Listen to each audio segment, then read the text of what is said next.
Bom, curso de especialização na carta aos Romanos, tá bem? E o que nós vamos ler aqui? Nós fizemos a pergunta: para que o Senhor Deus ele deu graça e apostolado para o apóstolo Paulo? Não somente chamou, mas também deu uma vocação. Aí ele explica: para a obediência da fé, tá bem?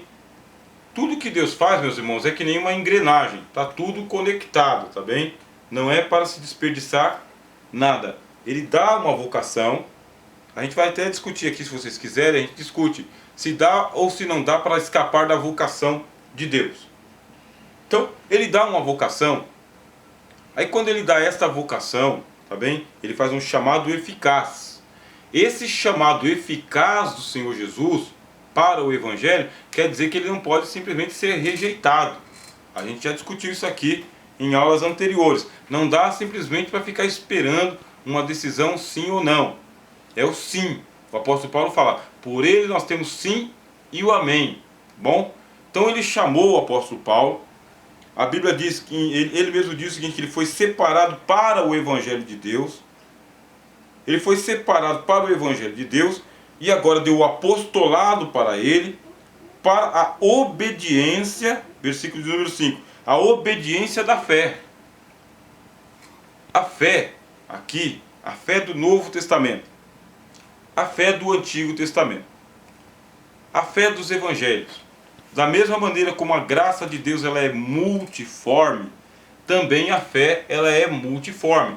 Existe fé e fé. Fé em fé.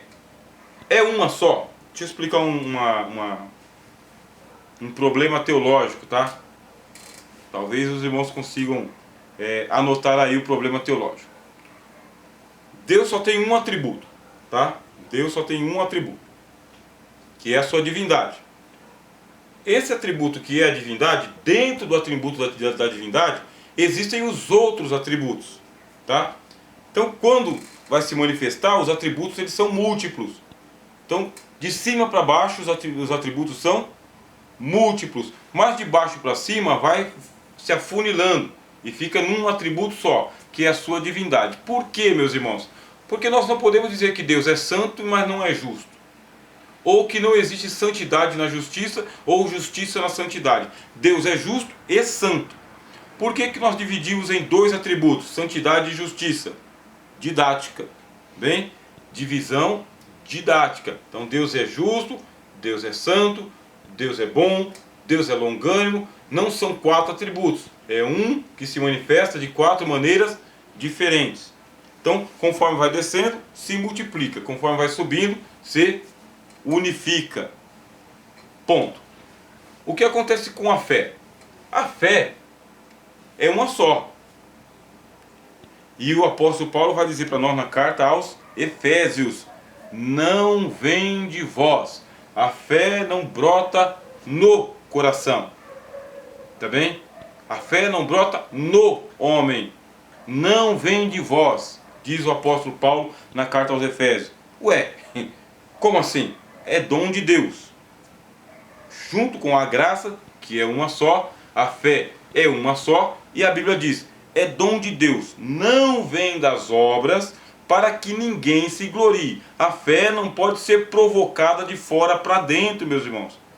Não tem nada que você e eu viemos fazer na horizontal que venha trazer mais fé para o nosso coração. Não tem e ponto. Ué, mas eu já ouvi tantas pregações nesse sentido, primazia para a palavra de Deus, meus irmãos. Então a palavra de Deus está dizendo: não vem de vós, é dom de Deus, não vem das obras para que ninguém se glorie. O que faz Deus então? Aí o mesmo apóstolo Paulo, na carta aos Efésios, ele fala: nós somos feitura sua, criados em Cristo Jesus, para as boas obras, as quais Deus preparou para que andássemos nelas desde a fundação do mundo. Veja só, você é o trem e você vai andar por cima do trilho. Você não fez o trilho, você só anda por cima do trilho. A boa obra, meus irmãos, não é a boa obra porque você está fazendo algo bom. A boa obra é porque Deus considera essa boa obra, ou esta obra boa. Esta é uma boa obra porque Deus preparou a boa obra que você vai fazer.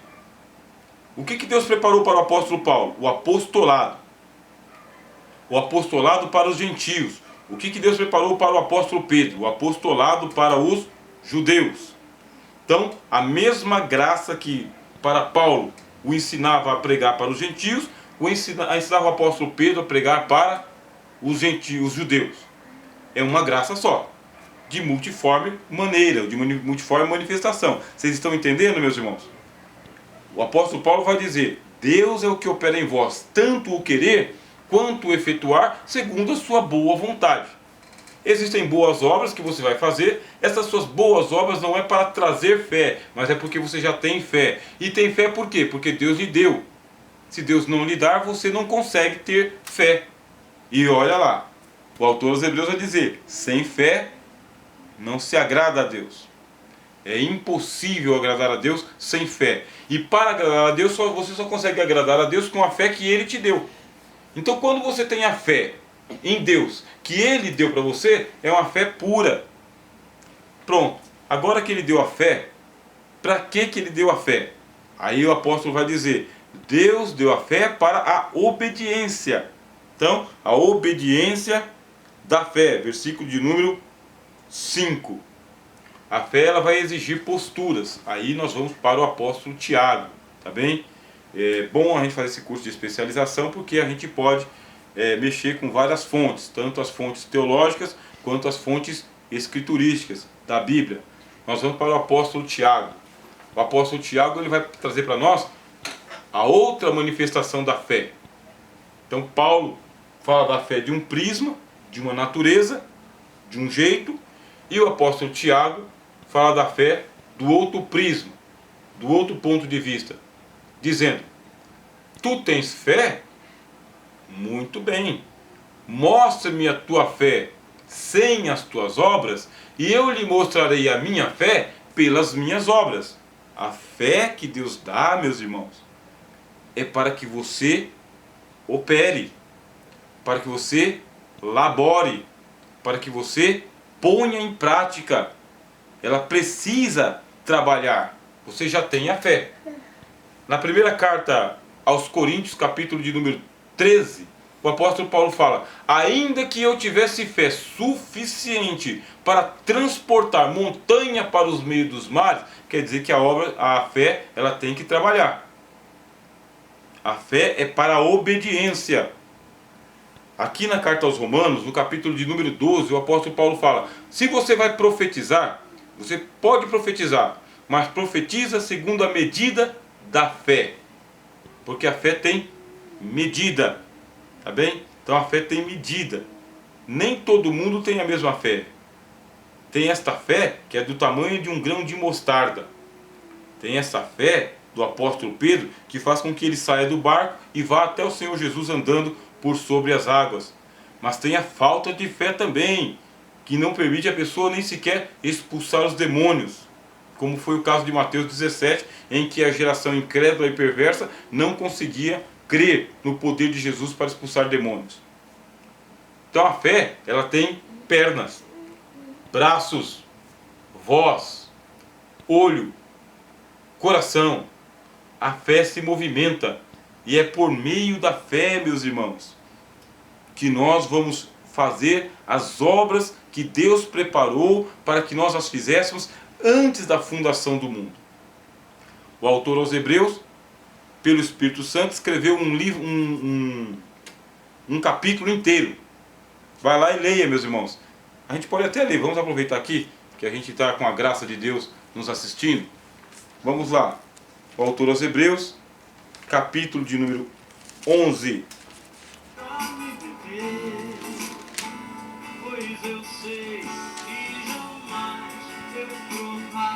Não vou ler todo, mas eu vou ler uma parte. Hebreus capítulo 11 e o versículo 6. Ora, sem fé é impossível agradar-lhe, porque é necessário que aquele que se aproxima de Deus creia que Ele existe e que é galardoador dos que o buscam. Pela fé, Noé, divinamente avisado das coisas que ainda não se viam, temeu, e para a salvação da sua família, preparou a arca, pela qual condenou o mundo e foi feito o herdeiro da justiça, que é segundo a fé. Veja só que Noé ouviu a palavra de Deus e pela fé ele temeu. A fé traz temor. Isso vai se cumprir, isso vai acontecer. Então, pela fé ele temeu, foi avisado. A Bíblia diz que ele foi avisado. Então o que fez ele? Para a salvação da sua família, preparou a arca. Aqui está, ô Noé, vem, o fim de toda a terra é chegado perante mim. Por causa disso. Faze para ti uma arca de 3 andares, com tanto de altura, com tanto de largura. Coloca uma porta uma porta só, faz um compartimento, faz um curral lá dentro. Faz isso daí, porque o fim de toda a terra é chegado perante mim. Deus deu a madeira para o Noé, quer dizer, o serrote para Noé. Deus deu a palavra da profecia. Para ele deu inteligência, o homem se tornou engenheiro, pecuarista, arquiteto, marceneiro, carpinteiro, pintor. O homem se tornou um engenheiro de primeira para poder construir a arca dele. Aqui vai uma palavra de Deus para todos nós, irmãos, vocês que estão nos ouvindo e quem vai nos acompanhando pela internet também. A Bíblia diz, o apóstolo Paulo fala, olha, a palavra está junto de ti, na tua boca e no teu coração. A palavra da fé que nós anunciamos. Basta obedecer, meus irmãos. Então Deus já deu a palavra, já deu a fé, basta obedecer, vamos obedecer. À medida que nós vamos obedecendo, aí a fé vai se acrescentando a mais fé. Porque é preciso de fé. E a Bíblia vai dizendo o seguinte, nós não somos aqueles que retrocedem para a perdição, mas aqueles que avançam para a aquisição das promessas. Também? Amém, meus irmãos? Estão comigo? Estão acompanhando? Então a fé exige obediência. O apóstolo Paulo vai dizer para nós, eu fui chamado para o apostolado, para a obediência da fé entre todas as gentes. Não pode ser uma fé, meus irmãos, momentânea, em que a gente obedece apenas hoje e amanhã não. É uma obediência para todo mundo, no mundo inteiro. Por isso que eu li com vocês aqui as outras versões, tá bem? Olha aqui, a versão da tradução ecumênica brasileira. Deixa eu ler aqui para quem não participou logo no início, ó. Por ele nós recebemos a graça de ser apóstolo, a fim de conduzir a obediência da fé, para a glória do seu nome, todos os povos pagãos. Veja só a fé que o apóstolo tem. Ele diz o seguinte, eu fui chamado para ser apóstolo, para conduzir todo mundo a obedecer Deus, obedecer o Evangelho, obedecer Jesus. Todos os pagãos, é muita gente, Mas se Deus dá graça, o apóstolo Paulo vai lá e opera com a graça de Deus, ou a graça de Deus se opera pelo apóstolo Paulo. Ela vem com uma finalidade específica. E essa finalidade é conduzir todos a se tornarem obedientes ao Evangelho. O Evangelho, meus irmãos, eu passei aqui para vocês aqui, enquanto eu estava em off, tá bem? Eu passei para vocês aqui uma música do grupo Logos. Vocês acompanharam. Se vocês não acompanharam muito bem, vocês vão lembrar a letra da canção que está dizendo: o Evangelho é ele que desvenda os nossos olhos e desamarra todo o nó que já se fez. E ninguém será liberto sem que clame que Jesus Cristo é o Rei dos Reis. Então nós temos aqui, com a graça de Deus, essa palavra dizendo para nós o seguinte: a obediência vai acontecer, deve acontecer. E o nosso tempo, meus irmãos, ele é um tempo assim precário em obediência ao Evangelho. Bastante precário. Nós obedecemos até o ponto B. E quando a gente é colocado em teste, meus irmãos, misericórdia, aí o crente espana. É só Deus colocar a gente em teste que a gente fica louquinho, andando de um lado para o outro, meus irmãos, piradinho, sem saber o que fazer. Agora, o Evangelho, ele foi pregado primeiramente para Abraão. Então, quando ele foi pregado para Abraão, o que é que Deus pediu para Abraão? A gente pode ler aqui, tá? O autor aos Hebreus, capítulo 11 e o versículo 8. Pela fé, Abraão, sendo chamado, primeiro pela fé, Noé sendo avisado, e agora pela fé, Abraão sendo chamado, obedeceu. Por que as coisas param de acontecer? Por falta de obediência, não é por falta de fé simplesmente, falta de obediência, meus irmãos. Tem de colocar as coisas para andar. Pela fé, Abraão, sendo chamado, obedeceu, indo para um lugar que havia de receber por herança, e saiu sem saber para onde ia. Quer dizer que nós hoje precisamos de GPS de qualquer maneira. Se Deus não nos der garantias de que vai dar certo, a gente não move uma palha. Não é, meus irmãos? É ou não é? Se a gente não tiver garantias de que esse negócio vai funcionar, a gente não move uma palha. O Abraão, que é o pai da fé, a da fé evangélica, porque o evangelho foi anunciado para ele, o homem saiu sem garantia de para onde que eu vou. Sem bússola, sem GPS, sem mapa. Ele não era inconsequente, mas ele recebeu a palavra de Deus. Sai da tua terra e da tua parentela para a terra que eu te mostrarei. Não é que eu te mostrei, meus irmãos. Quando você estiver lendo a Bíblia, você vê se o verbo estava no passado, no futuro ou no presente, tá bem? Sai, é no presente, da tua terra e da tua parentela para a terra que eu te mostrarei. Aí sai o apóstolo da fé chamado Abraão. Sai com toda a fazenda dele, abandonando lá a Caldeia e indo peregrinar em tendas, porque ele não comprou nenhum pedaço de terra, meus irmãos, a não ser a caverna de Macpela no Hebrom, aonde ele sepultou Sara. Com toda a riqueza que Abraão tinha, ele só comprou um túmulo. Foi a única aquisição material que ele teve. No tocante ao resto, andou de um lado para o outro, armando e desarmando tendas. Quer dizer que ele era um homem de fé. Andava sendo guiado por Deus para onde quer que ele fosse. Desceu para o Egito, subiu para Canaã e foi por onde Deus permitiu.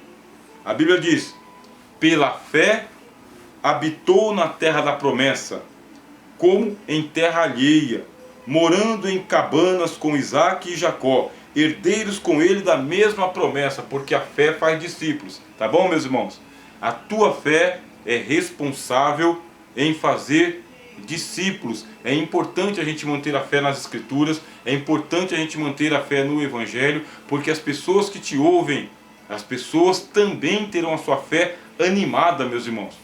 Então, temos que tomar cuidado com os discursos de falta de fé, tá bom?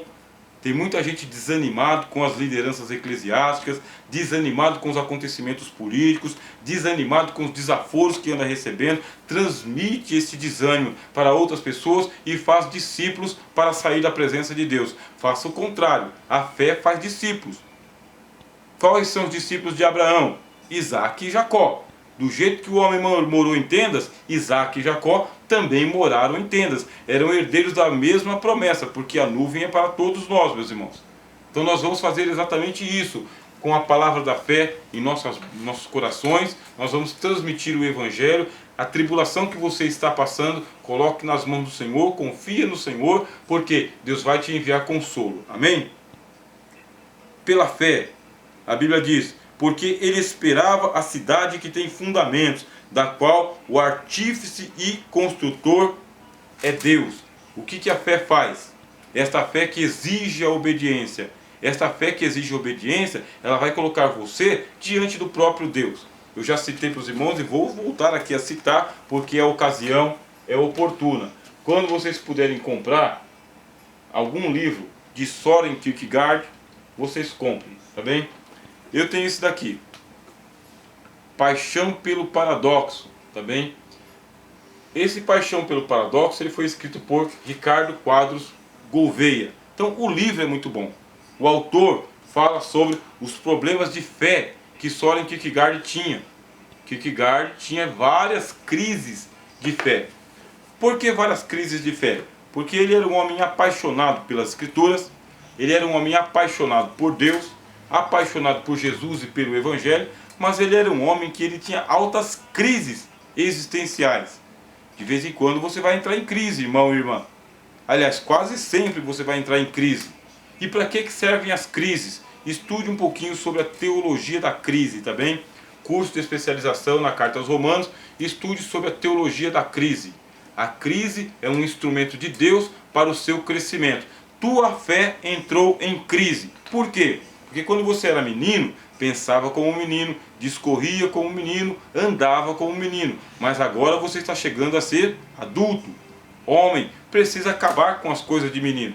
Uma coisa, nós temos a fé do novo convertido, do neófito. Outra é daquele que já é experimentado no Evangelho. Chegou a hora da sua fé se robustecer, aumentar. Deus vai provocar uma fé em você que você não tem ainda. O que vai dizer para nós o Kierkegaard? Ele vai escrever a obra que eu já falei para vocês aqui, que é as estações da vida, tá bem? Então, o Stadia. Então, Stadia são as estações da vida. Ele vai dizer que nós passamos pelo momento estético, momento ético, religião A e religião B. A religião B é para o Abraão, tá? O Søren Kierkegaard, ele escreveu um livro chamado Temor e Tremor. Leiam esse livro. No começo ele fala: Deus chamou Abraão para oferecer o filho dele em sacrifício. Aí ele dá várias perspectivas desse sacrifício de Isaac, dizendo que o Abraão perdeu a fé, porque Deus pediu o impossível para ele. Deus pediu o improvável para ele. Mas por quê? Porque nós temos que ser levados de fé em fé. E ser levado de fé em fé, porque, irmãos, está ficando difícil crer no Evangelho. Está ficando difícil crer nas promessas de Deus. E por quê? Porque vão faltar as evidências espirituais. Você vai ter evidências materiais, mas você não vai ter aquelas evidências luminosas, aquilo que só pode se tocar pela fé. Chega o momento em que você vai entrar em crise de fé. Se Deus existe, se Deus te ouve, se Deus te ama, se Deus está te usando, e se Deus vai te perdoar os pecados, e se Deus vai te levar para os céus, e se Deus se vai trazer Jesus Cristo de volta. Tudo isso aí vai acontecer. E que resposta que você vai dar? Não adianta dar a resposta dogmática, tá? O que é resposta dogmática? É aquela dos livros, meus irmãos. É aquela da teologia sistemática. É aquela da escola bíblica dominical. Não adianta dar essa resposta porque ela não vai satisfazer. Quando você entrar em crise de fé, de dar vontade de jogar tudo pro alto, e jogar tudo pro alto, porque tem um monte de gente que perde a fé, mesmo, de verdade, nessa hora você precisa que o dom de Deus lhe socorra. Você vai entrar no templo e você vai fazer a oração do pecador. Pai, tende misericórdia de mim, porque eu estou perdendo a fé. Eu não consigo acreditar mais. E tem pessoas que não conseguem mais acreditar, meus irmãos. Ele se esforça. Ele é um ritualista. Ele participa do cerimonial. Ele participa da liturgia. Ele até prega. Mas ele não sustenta a fé. Não consegue acreditar. Por se multiplicar a iniquidade, o amor vai se esfriando e a fé vai sumindo, meus irmãos. Ah, mas comigo isso não vai acontecer. Aconteceu com o Asaf, aconteceu com o salmista. Ele viu a prosperidade dos ímpios. Nós estamos vivendo num tempo muito perigoso, tá? O tempo em que os ímpios vão prevalecer diante dos nossos olhos. Que as pessoas que agem iniquamente, meus irmãos, vão prosperar no seu caminho ruim. O Senhor Jesus disse: de todos sereis odiados por causa do meu nome. É o tempo em que o espírito do anticristo vai tomando conta das esferas da sociedade. Que tipo de fé que você vai ter? Tem que ter a fé que te leva à obediência dos mártires. É crer contra a esperança. Amém, meus irmãos? A Bíblia diz aqui, ó: pela fé também a mesma Sara recebeu virtude de conceber e deu à luz já fora de idade, porquanto teve por fiel aquele que lhe tinha prometido. Pelo que também de um, e esse já amortecido, descenderam tantos em multidão como as estrelas no céu e como a areia inumerável que está na praia do mar. Porque a fé não é para o homem ou para a mulher, a fé é para ambos. Então o homem tem que ter fé, mas a mulher tem que ter fé também. Não é fé de homem, não é fé de mulher, é fé. É crer no Deus que galardoa todos aqueles que se apegam a Ele. O Salmo 91 diz: como tão amorosamente, como tão amorosamente me amou, sabe? Então você se apegou a Deus de uma tal maneira, também o Senhor Deus te amará e te guardará. Mas a fé vai ser desafiada. A fé vai ser desafiada para que você se torne mais obediente do que você já é. Você já é obediente, vai se tornar mais obediente. Você é desobediente à fé. Você desobedece. Você crê, mas você não obedece. E aí, o que a gente faz, irmãos? Vocês que estão comigo aqui no estudo dessa noite. Eu leio aqui, ó, nossa irmã Rosimeire dizendo amém, nossa irmã Fabiana dizendo amém, nosso irmão Felipe. Mas a fé de Noé veio pelo seu temor ou Deus colocou nele para que pregasse aos gentios? E aí, Deus colocou a fé em Noé ou ele conseguiu gerar uma fé para ele mesmo, hein, meus irmãos? O apóstolo Paulo fala, não vem de vós, tá bem? Nem de Noé, meus irmãos. Não se pode dizer que Noé tinha uma fé diferente da nossa. A fé de Noé é a fé que nós temos também. Dom de Deus, tá bem? Sempre dom de Deus. Nós não vamos estabelecer a nossa autonomia em relação às coisas do Espírito. Se estiver faltando fé, meus irmãos, você vai fazer a mesma oração que aquele pai fez para Jesus quando ele levou o filho endemoniado lá. Ele levou o filho endemoniado e falou, Senhor, eu trouxe meu filho endemoniado aqui, os teus discípulos não puderam expulsá-lo. Aí o Cristo disse assim, ó geração incrédula e perversa, até quando vos sofrereis? Até quando estarei convosco? Aí o homem falou o seguinte, Senhor, tem misericórdia da minha incredulidade. Aí o Senhor Jesus, pelo seu poder, expulsou o demônio e entregou o menino são e salvo para o Pai. Está faltando fé, meus irmãos? Então, nós vamos fazer o seguinte, nós vamos pedir misericórdia ao Deus de misericórdia e Ele vai nos conceder. Bom, estou aqui com os irmãos, estou acompanhando o chat de vocês, peço só mais um momento aqui para nós tomarmos um copo com água, tá bem? E os irmãos podem estar escrevendo no chat e nós vamos estar acompanhando os irmãos.